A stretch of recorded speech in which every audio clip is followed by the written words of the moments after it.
Hola, buenas tardes. Muy bienvenidos a este canal de Química al Infinito. Hoy les quiero ofrecer en este capítulo número 3, lo voy a dividir en dos partes, una mirada, una introducción a lo que es la química instrumental. Vamos a definir de qué se trata la química instrumental, para qué tipo de muestras se puede utilizar. Y en una segunda parte vamos a hacer un ensayo concreto de lo que estamos viendo en pantalla, por ejemplo, de unas curvas de calibración que vamos a sacar los parámetros interesantes que uno necesita, tanto la ecuación de la recta que sale por análisis de tendencia lineal, la vamos a hacer con Excel, y unos parámetros interesantes y críticos que debemos conocer de cada instrumento que analicemos, que son los límites de detección y los límites de cuantificación. Pero en esta primera parte vamos a avanzar con la química instrumental. ¿Para qué nos sirve y qué tenemos que conocer? En principio, cuando nos viene al laboratorio alguna muestra, hay dos problemas importantes que resolver. ¿Qué tiene la muestra? ¿De qué está compuesta? ¿Cuáles son sus componentes? ¿Qué es? ¿Sí? Y por otro lado, si logramos saber qué componentes tiene o si es un único componente, ¿cuánto hay? ¿Cuánto hay de cada uno de ellos en la misma muestra? Recordemos en capítulos anteriores que estuvimos viendo, si se trata de una solución, las expresiones de las concentraciones de estos analitos, vamos a nombrar ahora, que son las sustancias de interés para analizar. Si necesitamos saber cuáles son los componentes, debemos identificarlo. ¿Mm? Esto es reconocer las sustancias presentes en la muestra. A este tipo de análisis se lo denomina análisis cualitativo. ¿Mm? Por otro lado, si necesitamos saber cuánto hay de cada uno de los componentes que forman la muestra, hay métodos para eso específicos, y este tipo de análisis se lo va a llamar análisis cuantitativo. Aquí vemos un esquema sencillo donde podemos eh, ver parte a parte lo que es un proceso analítico, ¿sí? Arrancamos con un problema. ¿Qué es lo que quiero saber de mi muestra? Necesito saber qué es, cuánto hay, las dos cosas, un análisis cual y cuantitativo. Bueno, en el primer paso que tengo que hacer es realizar un muestreo. Para esto tengo que recolectar una porción del universo de la muestra, ¿sí? No puedo analizar toda la muestra. O sea, por ejemplo, necesito hacer un análisis de algunos cationes presentes en un efluente. El efluente es un corredor de agua inmenso. Yo no puedo tratar todo ese caudal de agua. Simplemente lo que hago es tomar lo que se llama una muestra representativa de ese total del universo. Y con eso, los análisis que yo logre determinar, voy a representar esos resultados y los voy a extrapolar al total de la muestra que puedo recolectar. Previamente al análisis, ¿sí? Que tenga que hacerle, que primero lo más sencillo es hacer la identificación, es lo primero que hay que hacer, ¿sí? Hay unas operaciones previas, por ejemplo, la estabilización de la solución, la preservación de la temperatura, las condiciones de humedad, esas son operaciones previas.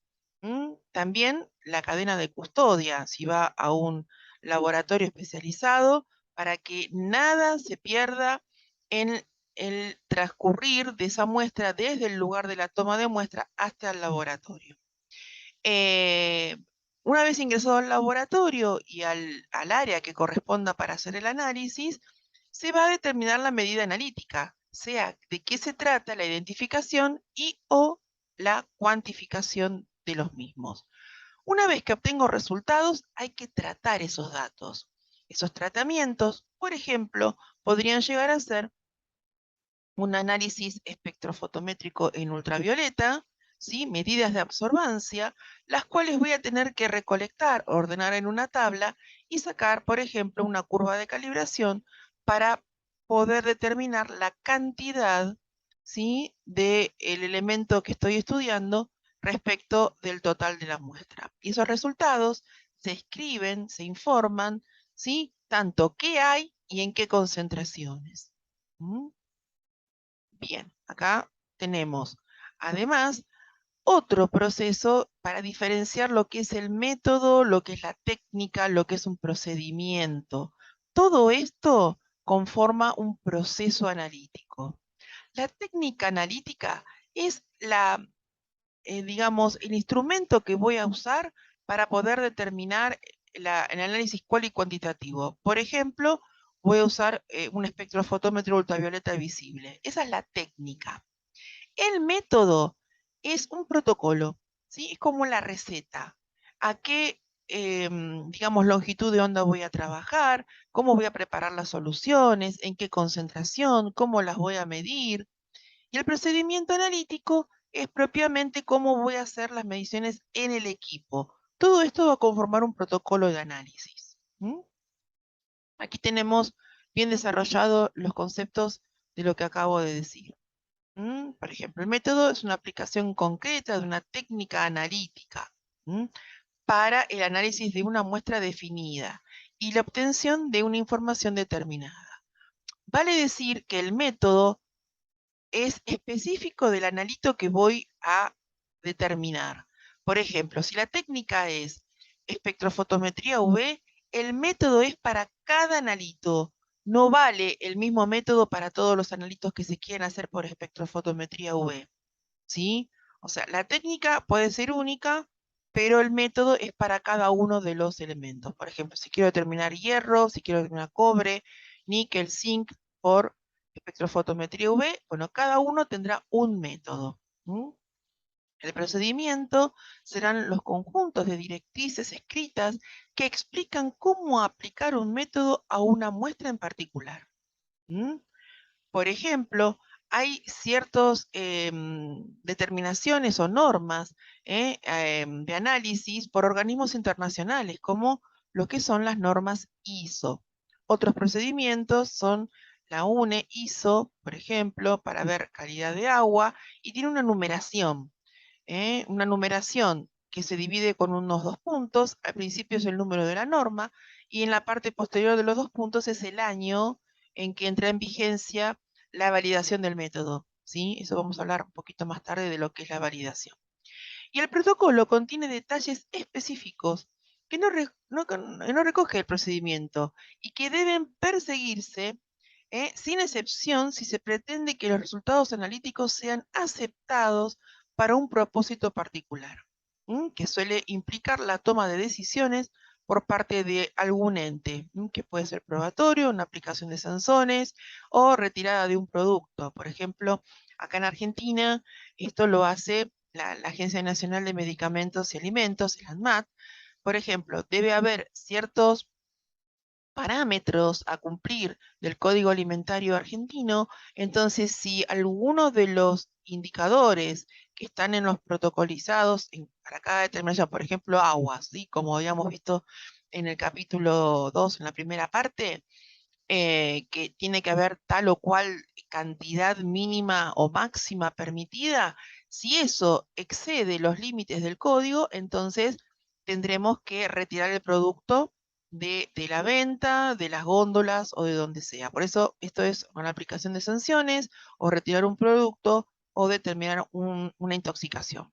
Así que es realmente interesante y seguir los protocolos paso a paso para ver que los resultados sean confiables, ¿sí? Que esto es lo que se busca en una metodología analítica. ¿Qué son los parámetros de calidad cuando hablamos de métodos analíticos? Para eso los vamos a mencionar, pero además los vamos a dividir en 3 categorías. Las principales, las supremas, es revisar la exactitud y la representatividad de los resultados respecto al total que se muestreó. Es importantísimo. Las propiedades básicas es estudiar para el método determinado la precisión, la sensibilidad, los límites de detección y cuantificación, el intervalo lineal lo que se llama también intervalo dinámico de trabajo dentro de la curva de tendencia, en este caso lineal, que se va a trabajar. La selectividad, la robustez de un método.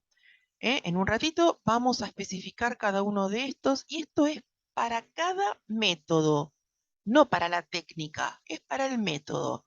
Por ejemplo, si yo determino por la técnica espectrofotometría ultravioleta, el método de determinación de hierro más 3 por alguna solución específica, tengo que realizar todos estos parámetros para validar el método, ¿sí? De lo contrario no puede ser reproducible, no es trazable, no es robusto, no es selectivo respecto de otros analitos que puedan interferir en la medición. Entonces, esto es para cada método, no para cada técnica, para cada método y para cada analito que se hace con esa misma técnica.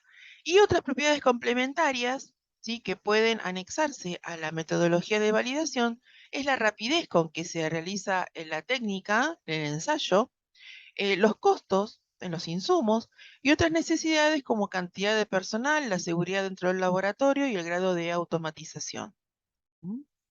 Vamos a empezar con lo que se llama precisión. La precisión caracteriza la incertidumbre asociada a la medición. Está asociado al coeficiente de variabilidad de los resultados obtenidos de una misma muestra repetidas por lo menos 3 veces. Con este parámetro se evalúa la repetitividad y la reproducibilidad. En números, vamos a decir que el porcentaje del coeficiente de variación es igual al desvío estándar de por lo menos 3 mediciones multiplicado por 100 dividido, esa X significa el valor esperado, el valor que yo necesito obtener, el valor verdadero o el valor promedio de las mediciones que se llevaron a cabo. Lo vamos a ver bien el concepto de precisión en la próxima diapositiva cuando veamos lo que es exactitud, porque suele a veces confundirse estos términos. Y para un ensayo en el laboratorio analítico lo que se recomienda es trabajar por debajo del 5%. Y si estamos en un 3% es la gloria, así que se busca generalmente trabajar entre un 2 y un 3% del coeficiente de variación. La exactitud es, digamos, qué tan cerca estoy de pegarle, ¿sí?, al valor verdadero o al valor esperado en un ensayo. Cuando se trabajan con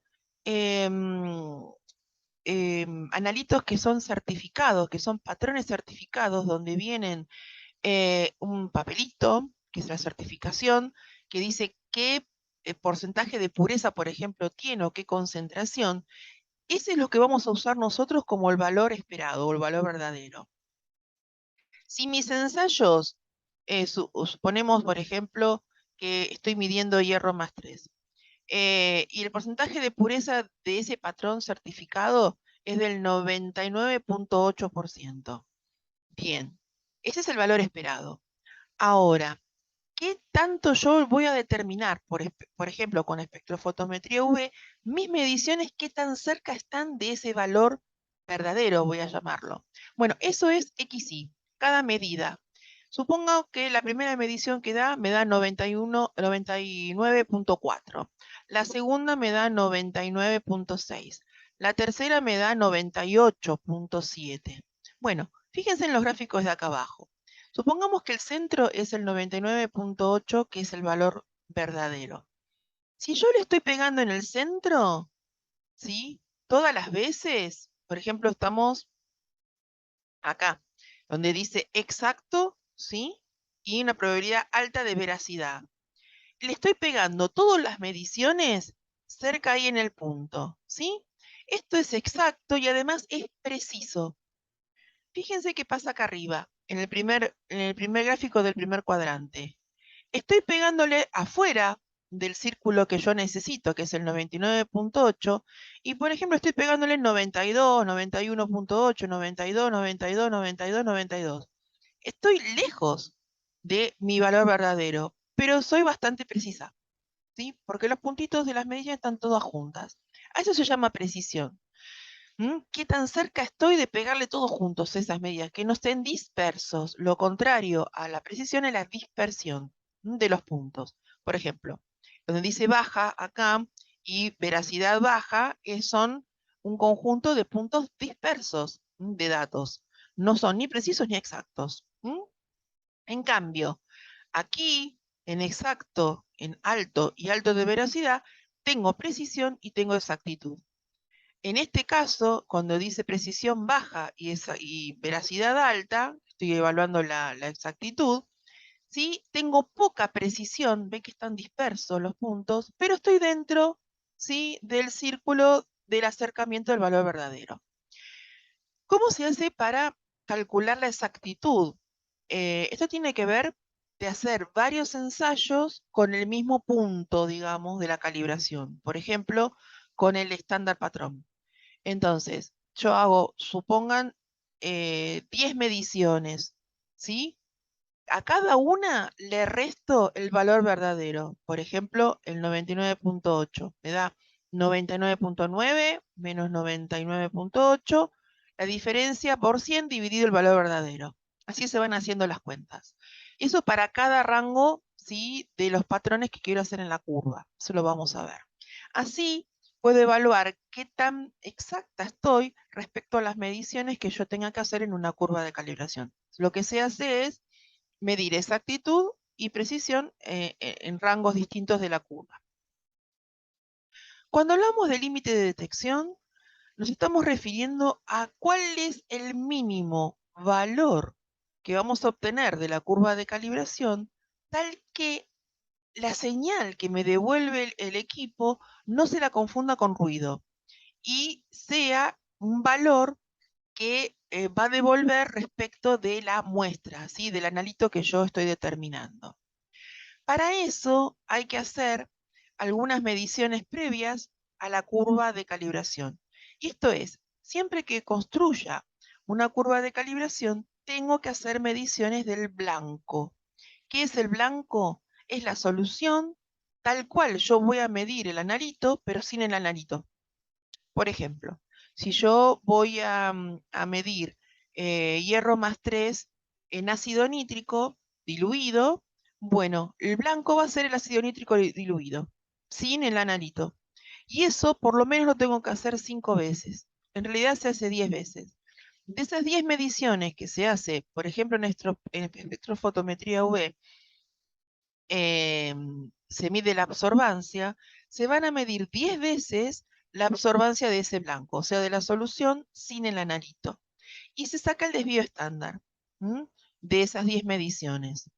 Entonces, en la curva de calibración que se va a obtener, se reemplaza la ordenada I, que es la absorbancia, por 3 veces lo que vale el desvío estándar de las mediciones que hicimos hace un ratito. ¿Sí? Luego, en el eje de las X, lo que voy a obtener es el límite de detección. ¿Sí? Directamente lo despejamos. ¿Sí? Hacemos 3S menos el valor del blanco que nos dé la curva de calibración, dividido la pendiente de la curva. Esto es también la ordenada al origen, ¿sí?, que nos va a diferenciar de lo que es el ruido de la señal. Después lo vamos a ver. En cambio, el límite de cuantificación es el mínimo valor al cual puedo informar un número, de ahí para arriba. Entre la zona del límite de detección y de cuantificación, las mediciones no son muy precisas. Por eso, en esa zona, aquí, entre el LLD y el LC, no se informan números. Se dice que si una concentración cae en este rango, es detectable, pero no es cuantificable. Si el número que me da, después de hacer las cuentas, me da por debajo del límite de detección, diré que por esta técnica instrumental, en este método, la concentración del analítico no es detectable. No se dice no hay, se dice no se comprobó la presencia de, por esta técnica instrumental, por el método utilizado. Esto es súper importante y esto hay que hacerlo digamos, la validación del método se hace una vez por año y más o menos se chequea cada 2 o 3 meses todos estos parámetros, para cada instrumento, para cada método. Son revisiones que hay que hacer. Digamos, el rango lineal tiene que ver con desde dónde parto a informar un número, que es el límite de cuantificación, hasta el máximo valor de concentración con que valoré toda la curva de calibración. Por ejemplo, si seguimos con el ejemplo del hierro, que hice 99.8, que es mi curva de calibración máxima, yo no sé qué pasa por arriba de esa concentración. Entonces, mi punto final del rango lineal va a ser el 99.8, que es lo que tenemos acá. Para arriba no sé qué pasa, ¿sí? Y eso corresponderá a una determinada concentración en miligramos por mililitro, o por litro, o partes por millón. Sí, pues acá se pone concentración. Entonces, este es el rango lineal. Desde el LQ, desde el límite de cuantificación, hasta el máximo que yo calibré, que usé como patrón para preparar las demás soluciones. A eso se llama rango lineal. ¿Qué es la sensibilidad? La sensibilidad tiene que ver con la pendiente de la curva de regresión lineal, ¿sí? Cuanto más paradita está la curva, más pendiente tendrá, más alta es. Entonces se dice que es más sensible. ¿Qué quiere decir? Que para el mismo delta, digamos, la diferencia entre dos mediciones de concentración, la distancia entre las mediciones que haga de la respuesta del equipo va a ser mayor, ¿sí?, que las demás. Por ejemplo, acá estas diferencias, cuando vengo acá a hacer las cosas, es menor, ¿sí? Esto se llama grado de discriminación de la señal. O sea, cuando una curva está más paradita, la discriminación entre dos señales para el mismo rango de concentración es mayor. Eso se llama sensibilidad. Una recta o un método es más sensible cuando la respuesta, y eso tiene que ver con la pendiente de la recta, es mayor, ¿sí? Esto tiene que ver también con un tema diagnóstico de, digamos, los equipos. Si yo el primer mes, cuando estoy validando la técnica, tengo una respuesta, una pendiente determinada. Al siguiente mes es muy parecido. Al tercer mes igual.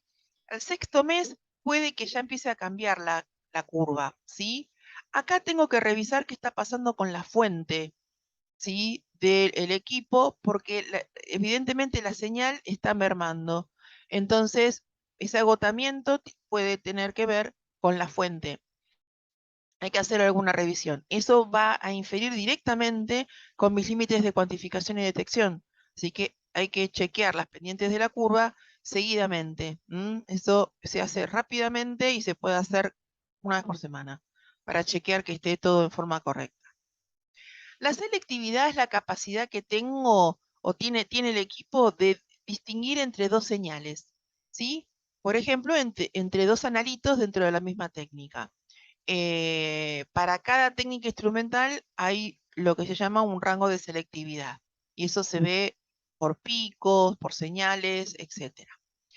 La repetitividad es la precisión con la que puede reproducirse la medición, independientemente de lo que pase en el laboratorio, o del operador, o del equipamiento, o de los tiempos, o de las condiciones ambientales.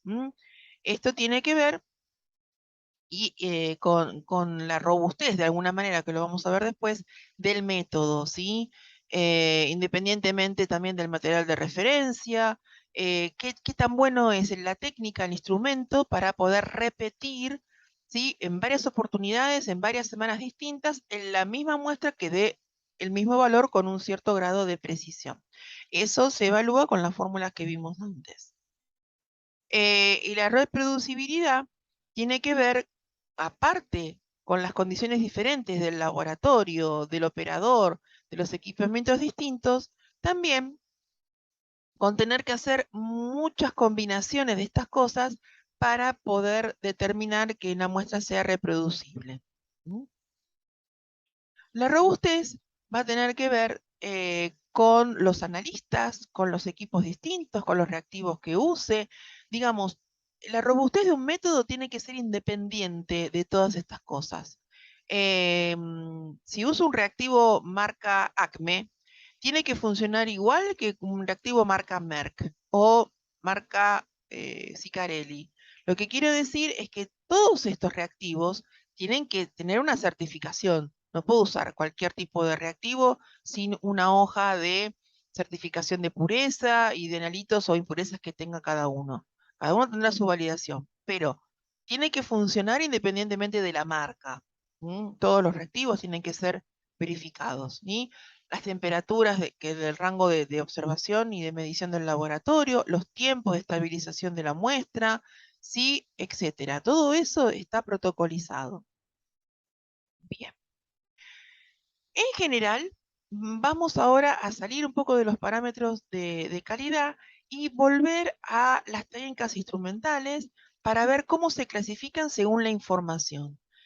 Si estoy hablando de análisis cualitativo, el tamaño de la muestra se va a caracterizar por ser un macroanálisis, ¿sí? Y si hablamos de concentración del analito, voy a estar hablando de análisis de macrocomponentes. Si es un análisis cuantitativo, se va a hacer lo que se llama un semi-microanálisis, donde voy a caracterizar macro y microcomponentes. Y si voy a hacer un análisis estructural, voy a hacer microanálisis y ultra microanálisis. Y también voy a hacer análisis de microcomponentes. Cuando hablo de análisis, voy a decir cual y cuantitativo. Y análisis de trazas. Bien. Acá vemos un cuadro según la clasificación anterior y según el peso de la muestra, ¿sí? Estas clasificaciones. Macroanálisis hablamos cuando es mayor a 100 miligramos. Semi-microanálisis cuando estamos entre 100 y 10 miligramos de peso de muestra.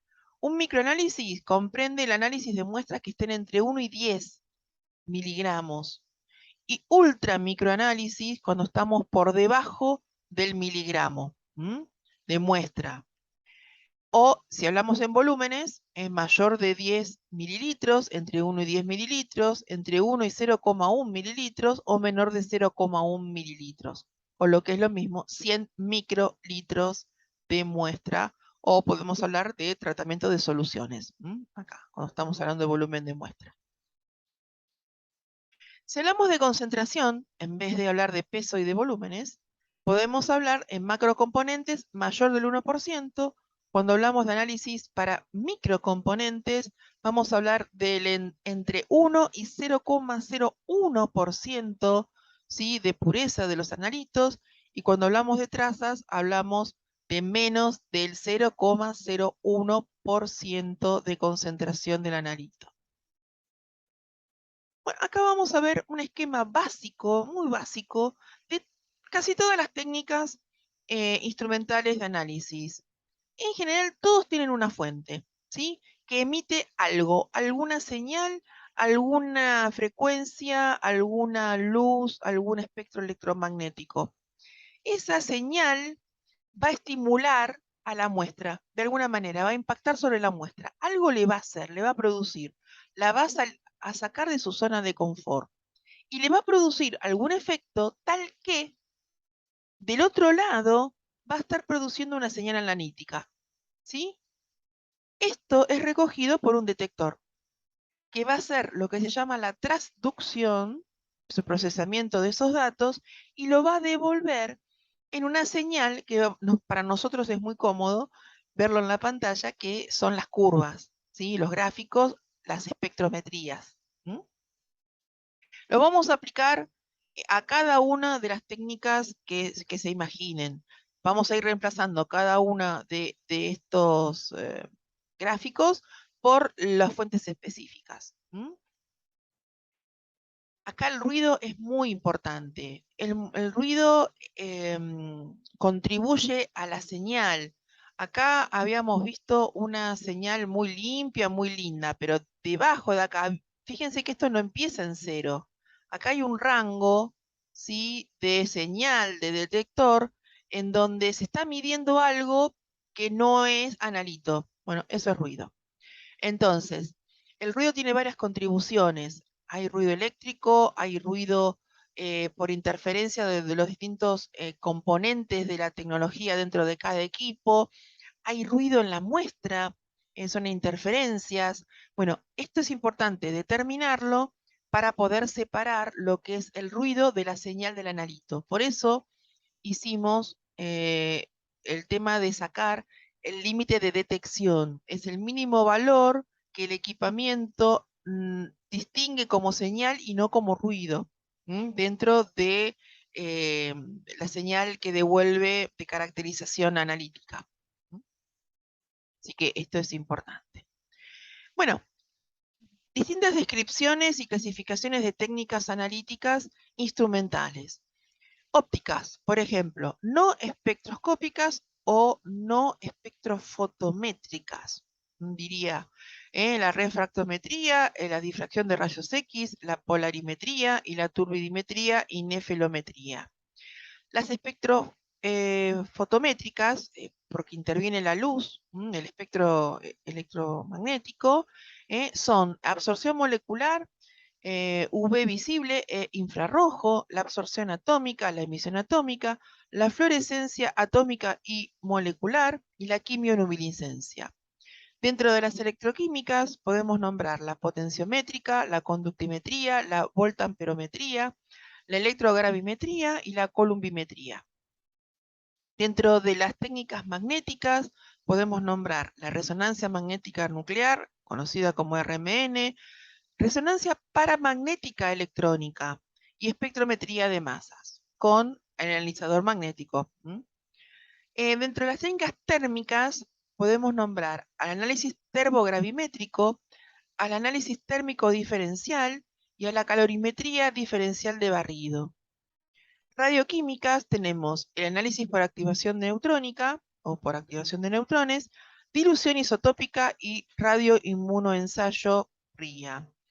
Esta técnica, por ejemplo, se usa para determinar indicadores de hormonas cuando están marcados con radioisótopos. Por ejemplo, el iodo 127, cuando se quiere hacer análisis de las hormonas tiroideas, se usa esta técnica, radioinmunoanálisis. Las técnicas separativas por excelencia son las cromatográficas. Y tenemos acá cromatografía de gases, cromatografía líquida, HPLC, y en placa delgada. Y también la electroforesis. Cada una de estas son técnicas. Cada una tendrá un método para un determinado analito que hay que valorar y validar todos los parámetros de calidad que estuvimos viendo anteriormente. Bien.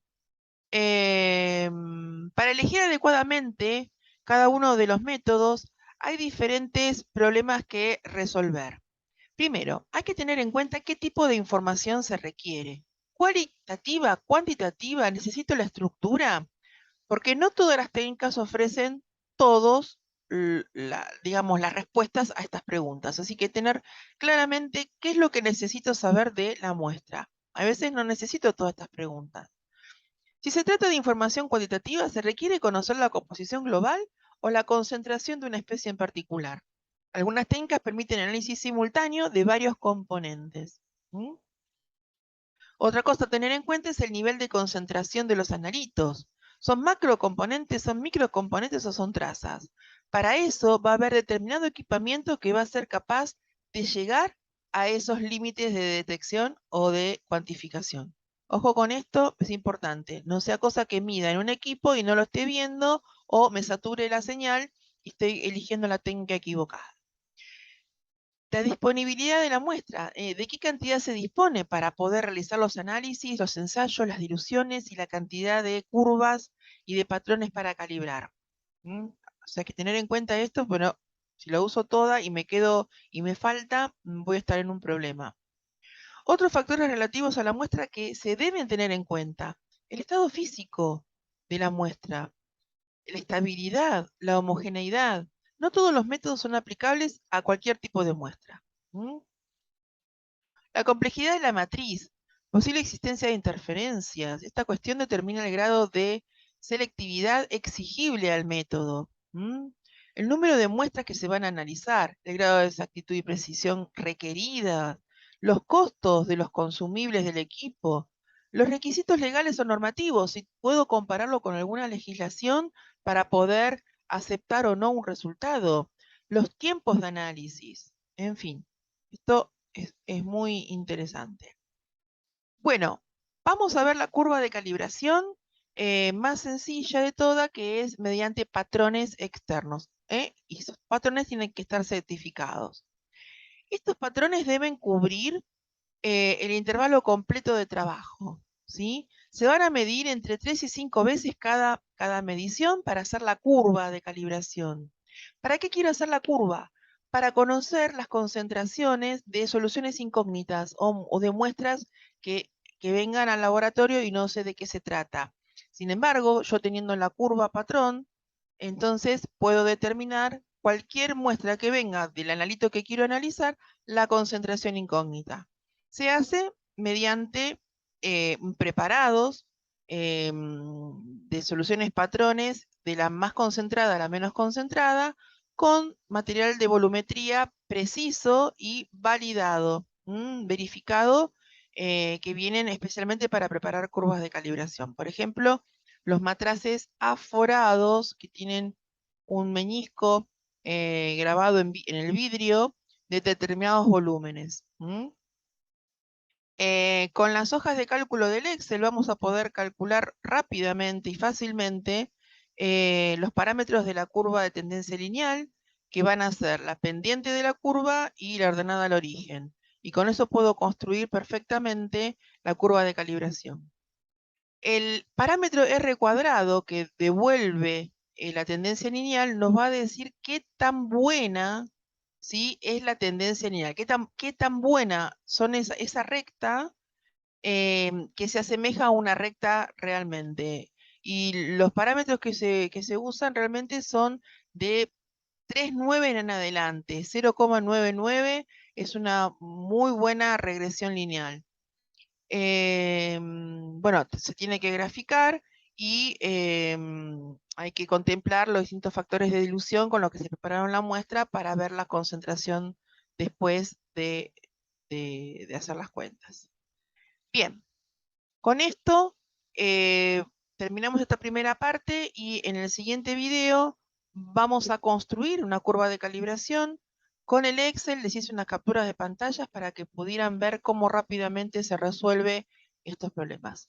Soy tu profesora de química, Adriana Balzano. Esto es Química al Infinito. Los espero próximamente. Muchas gracias.